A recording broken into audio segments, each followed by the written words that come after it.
Olá pessoal, essa é mais uma aula.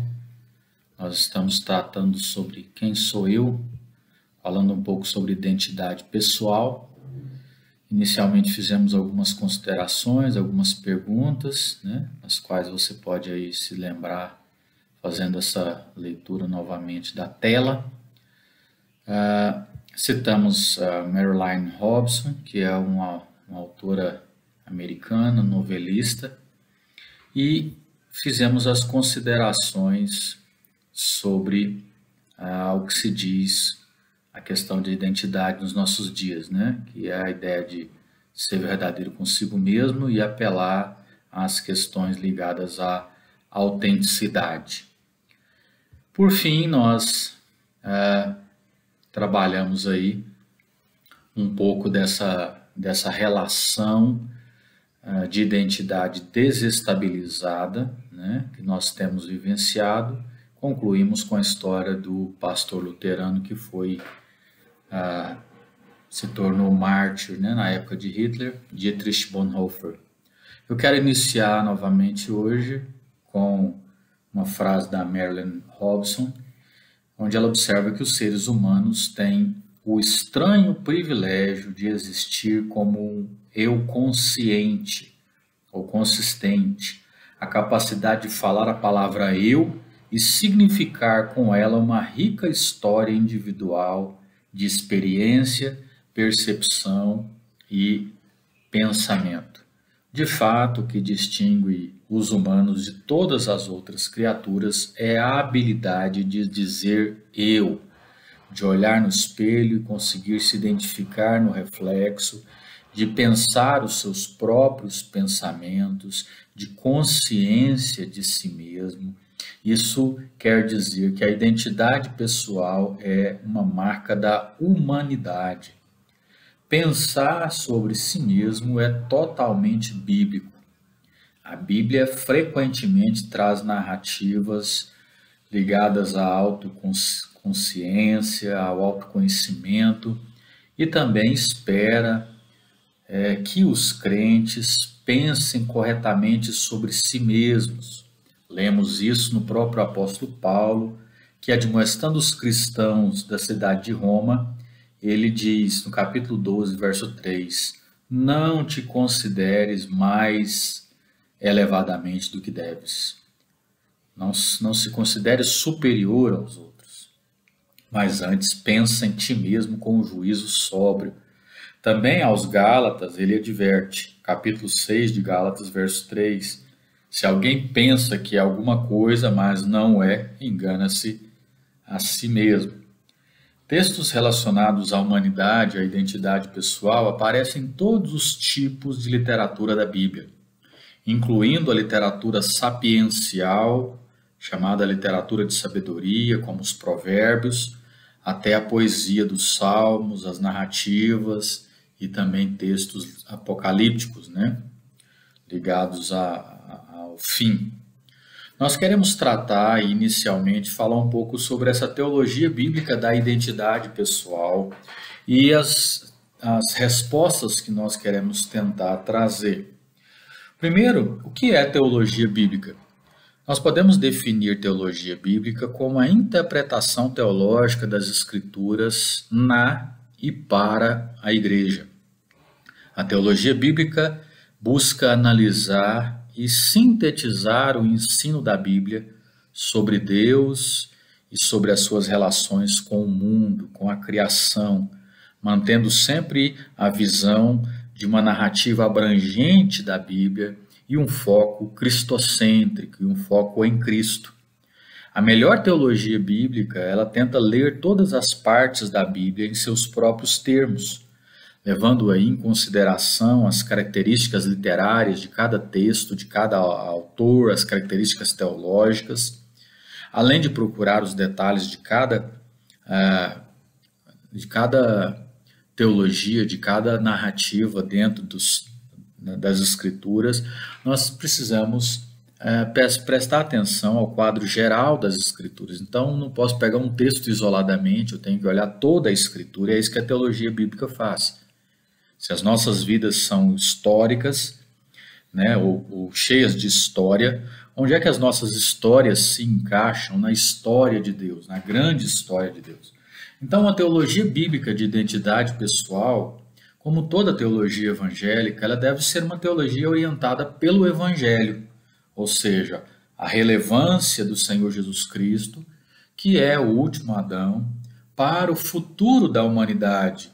Isso é de vital importância. Qual é a relevância de Jesus, visando a humanidade como um todo, ou pensando na humanidade como um todo? Então, Pilatos descobriu isso quando, no julgamento de Jesus no Evangelho de João, ele disse muito mais do que ele percebeu. Ele diz: eis o homem. Todo o curso da vida, morte e ressurreição de Jesus tem muito a dizer sobre o que significa o ser humano. Daí, 3 perguntas estão interrelacionadas. A simples questão da identidade pessoal só pode ser respondida abordando essas questões. Nós já falamos da primeira questão, quem sou eu? Nós devemos também perguntar junto com essa questão o que é um ser humano, ou quem somos nós. Melhor dizendo, eu não posso saber quem sou eu sem primeiro considerar o que sou e depois a quem pertenço. Então, todas essas 3 perguntas são colocadas nas páginas das Escrituras e nós queremos refletir sobre elas no decorrer dos nossos estudos. A primeira delas, o que é um ser humano? Essa pergunta ela aparece na Bíblia em 3 ocasiões, no plural, embora seja traduzida no singular. O que são os seres humanos? Ou o que é o homem? Salmo 8, verso 4, Salmo 144, 3 e Jó, capítulo de número 7. O contexto de todos esses 3 textos é a maravilha de Deus escolhendo a humanidade para a sua atenção entre toda a criação. Os 2 salmos se maravilham com o cuidado de Deus por algo aparentemente insignificante. Olhe só os 2 salmos. Salmo 8, 3 e 4. Quando contemplo os teus céus, obra dos teus dedos, a lua e as estrelas que ali firmaste, pergunto, que é o homem para que com ele te importes? E o filho do homem para que com ele te preocupes? O Salmo 144, 3 diz, Senhor, que é o homem para que te importes com ele? Ou o filho do homem para que por ele te interessas? Observe só que esses 2 salmos, eles estão abordando aí exatamente esse cuidado de Deus pelo homem, aparentemente insignificante.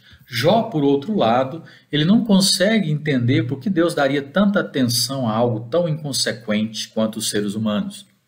Ele diz, que é o homem para que lhe dês importância e atenção, para que o examines a cada manhã e o proves a cada instante?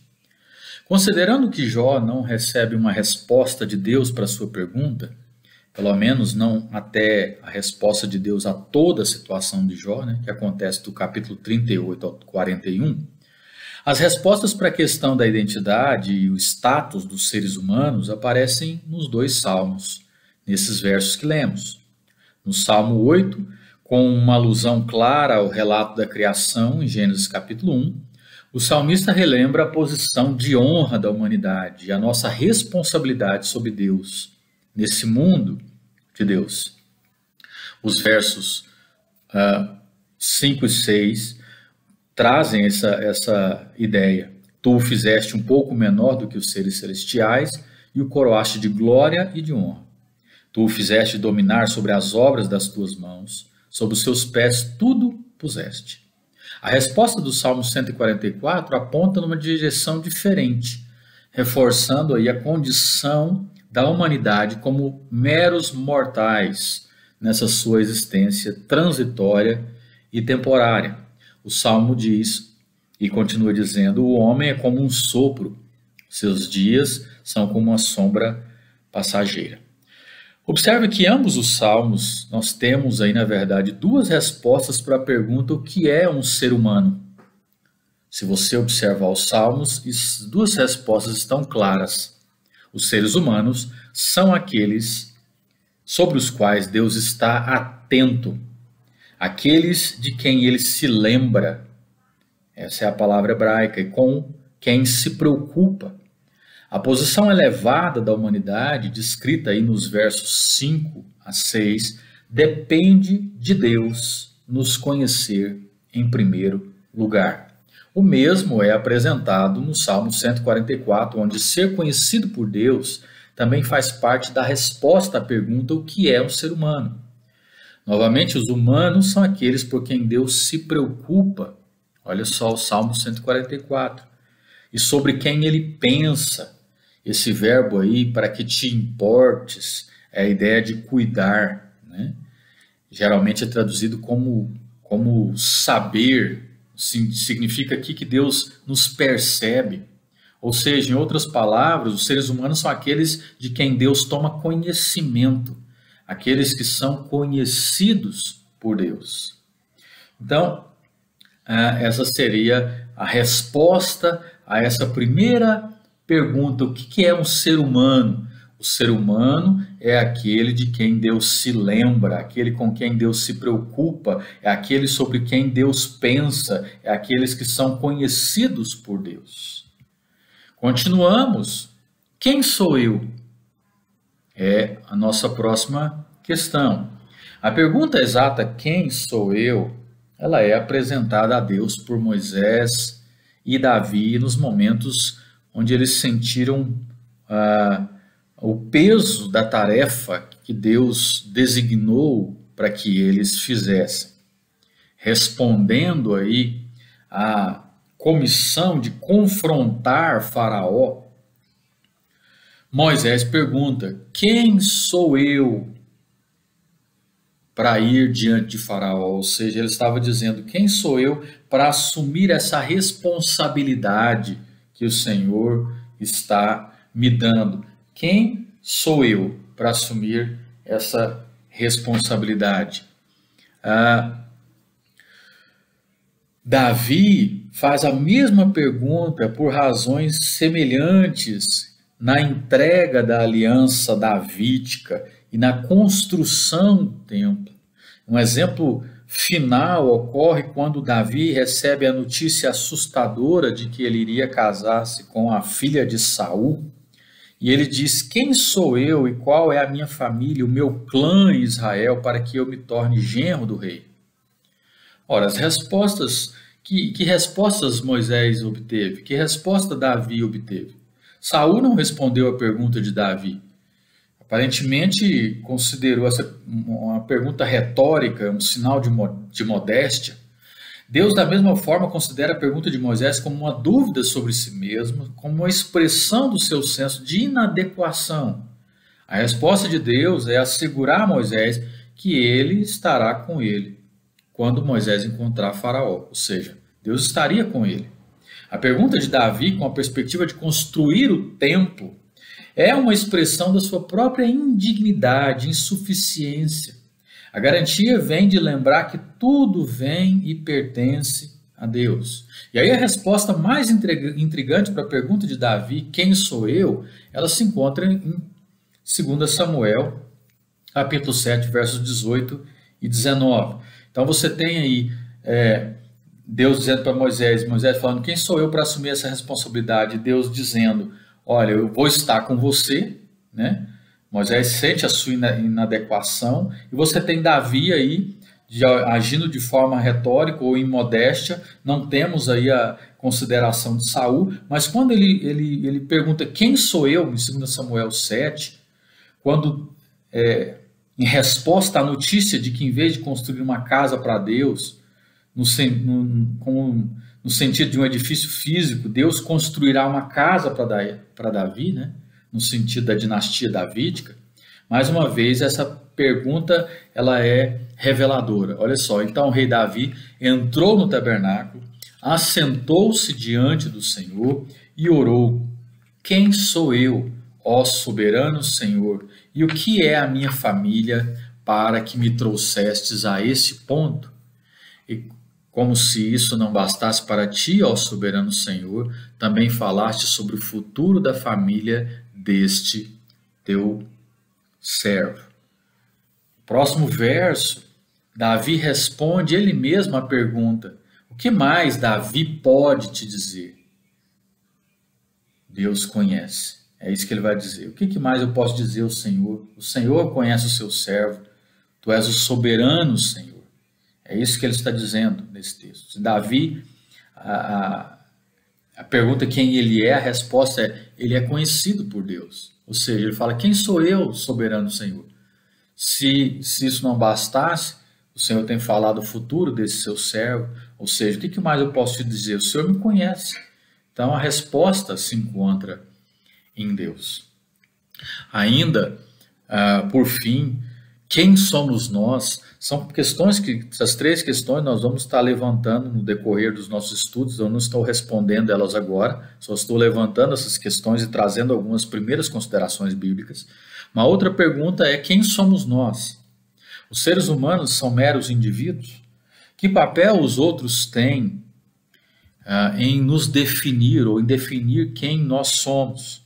Um livro que eu já citei sobre seres humanos, indivíduos e sociedade, do Van Husser, ele diz o seguinte sobre isso: a criatura humana não é um indivíduo autônomo, nem uma unidade anônima que foi assimilada em alguma coletividade, mas sim uma pessoa particular que alcança uma identidade concreta em relação aos outros. O ser humano é inerentemente social. Nós vamos observar que essa pergunta, quem somos nós, ela é de fundamental importância para definir a nossa identidade, visto que nós não somos autônomos nessa construção.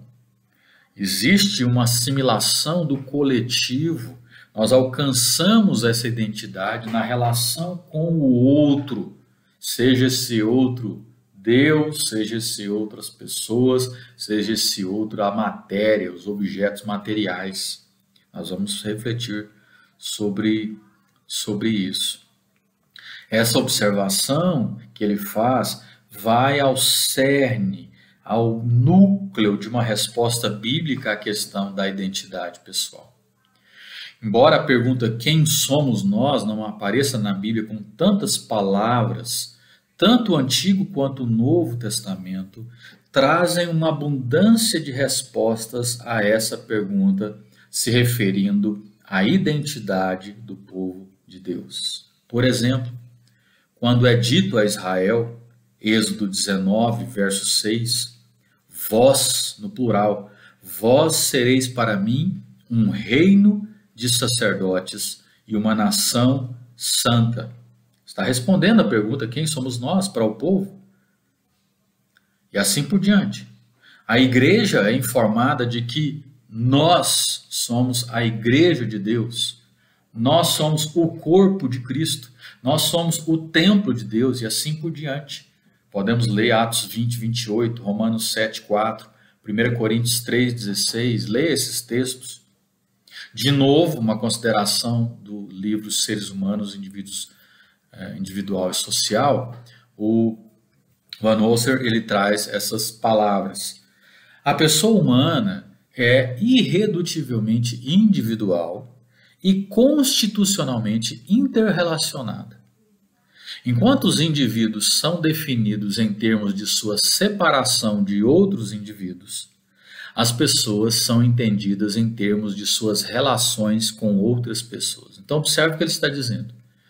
Enquanto nós, como indivíduos, somos definidos em termos dessa separação, ou seja, eu sou um indivíduo, você é outro indivíduo, enquanto pessoas, nós somos entendidos em termos das nossas relações com outras pessoas. É isso que nos traz a pessoalidade.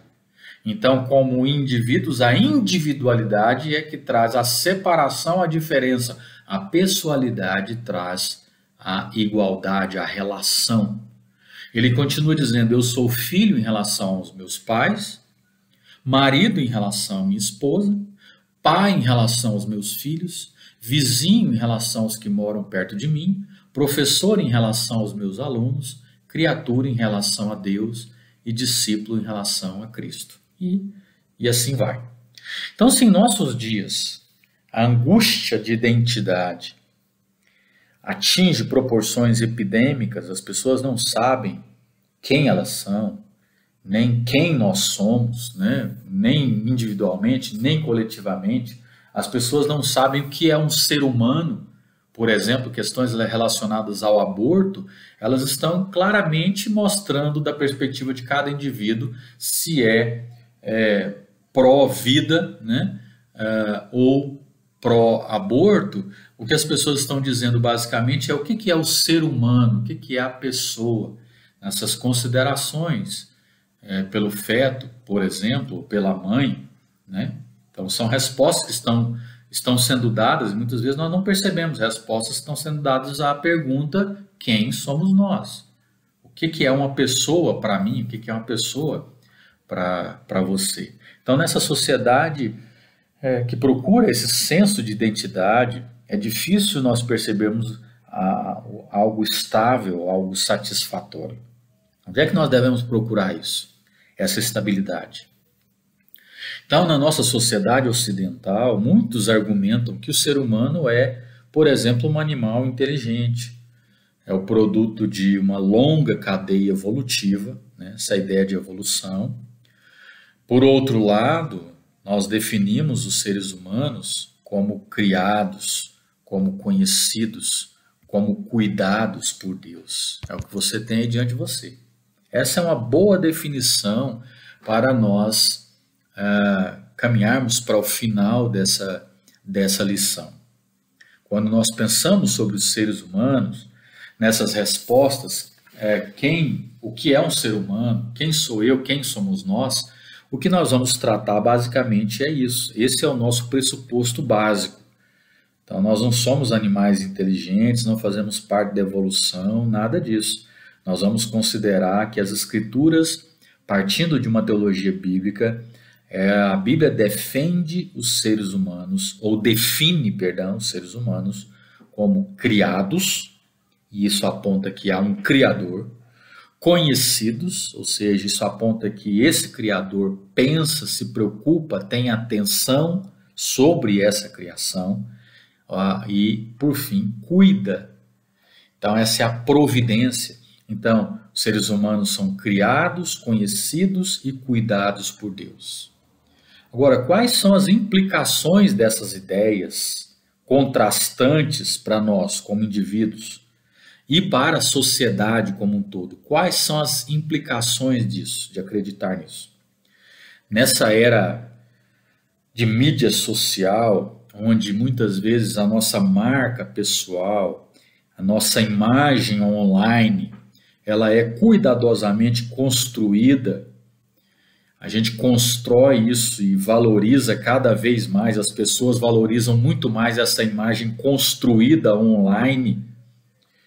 Como é que essa ideia de sermos conhecidos por Deus pode nos desafiar ou nos libertar dessa marca pessoal, dessa imagem que nós apresentamos nessa mídia social, vamos dizer assim? São questões que nós precisamos pensar, questões as quais nós vamos considerar no decorrer dos nossos estudos. Então eu quero encerrar com uma pergunta: o que você acha da ideia de que os seres humanos são inerentemente sociais e que a nossa identidade ganha sua forma final em relação aos outros? Você pensa assim? Como é que você vê isso? Eu quero que você faça essas reflexões para que, na medida que a gente caminhe dentro dos textos, você possa ter algumas respostas e fazer algumas considerações, especificamente pensando sobre si mesmo, não pensando sobre o outro, a identidade do outro, mas a sua própria identidade.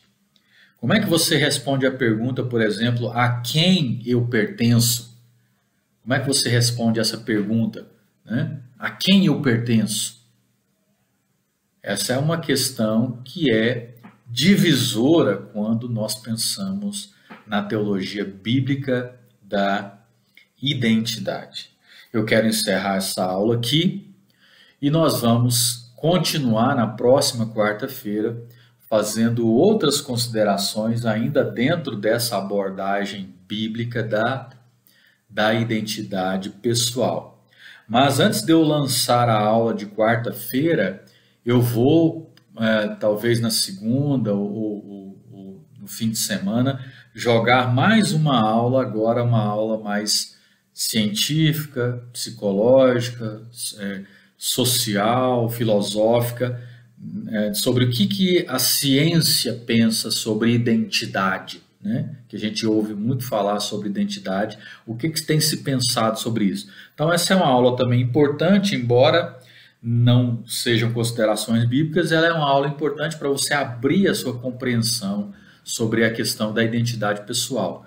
Exatamente para isso que eu vou fazer essas aulas em paralelo, para que a gente possa construir um conhecimento sobre o assunto que está dentro das escrituras, mas que também tem um respaldo dentro da ciência, ok? Então eu espero vocês, bons estudos, espero que vocês tenham aí aprendido nessa aula que nós somos criados, conhecidos e cuidados por Deus. Até o nosso próximo encontro. Boa semana a todos.